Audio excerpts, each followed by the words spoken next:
You might scratch your head if I told you that Aretha Franklin, Abraham Lincoln, Kurt Cobain, and so many others have one thing in common. Aside, of course, from being American icons, all three of them died without wills written at the time of their death, and they are far from being alone. In 2016 Gallup poll, it showed that 44% of Americans have a will prepared. That means the rest don't. Joining me now, Brad Micklin. He is a family law attorney, and Carol Roth is back with us as well. Carol, I want to start with you because you're a reformed investment banker and now the founder of Future File, so you know about this better than anyone else. I do. I mean, this is one of the things when we did our research for the Future File legacy planning system, we looked at people who had $80 million in assets like Aretha Franklin and people who had $80 in assets. And it's amazing that across the board, people aren't prepared. They aren't prepared with legal documents like wills and trusts. But at the same time, sometimes they don't let their family members know where to find these things.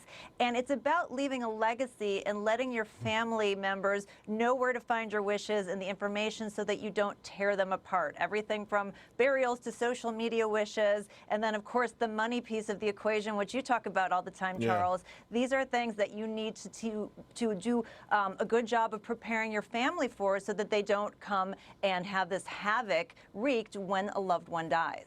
Now, Brad, you do this on a more personal, face-to-face level. What are the impediments? In other words, when someone finally comes to see you and you say, what took you so long? What do they tell you? Well, they have a lot of different excuses, and we see even with the long list of people that you name, because don't forget we have Prince also, whose litigation is still ongoing regarding his estate. So we have Prince, we have the Queen of Soul.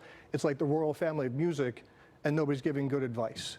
And I think the main reason for these kind of people, the people in their inner circle like to stay in their inner circle, and nobody likes to talk about death. So if you have a high-profile client who doesn't like to talk about death, you're not going to do it. But what you're doing is you're leaving their friends, their family, and even yourself with a slew of problems, both tax and legal problems that they're going to have to deal with. When these things are publicized, do you see at least a temporary bump in people on your phone? Does your phone ring a little bit more often, or do you see an increase of people coming to your office? Maybe. It's hard to say. I mean, there's certain times of the year that people get more litigious and more concerned. Holidays are always a big time, summer's a big time.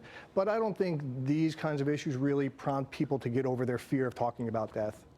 Carol, with your business, with Future File, how do you get people to say, okay, A, it's something I should be interested in? Because I think this kind of planning, when people hear estate planning and wills, they think it's just for rich people.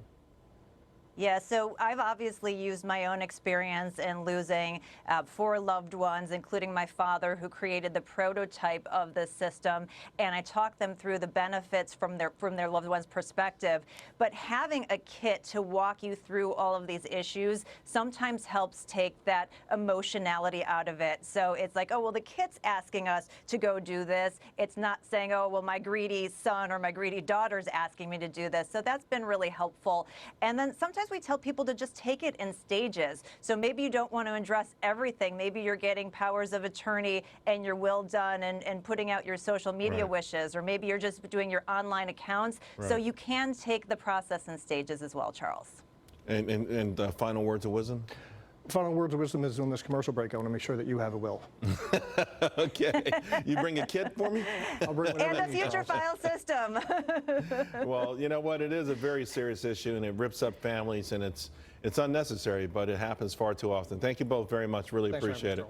We'll be right back.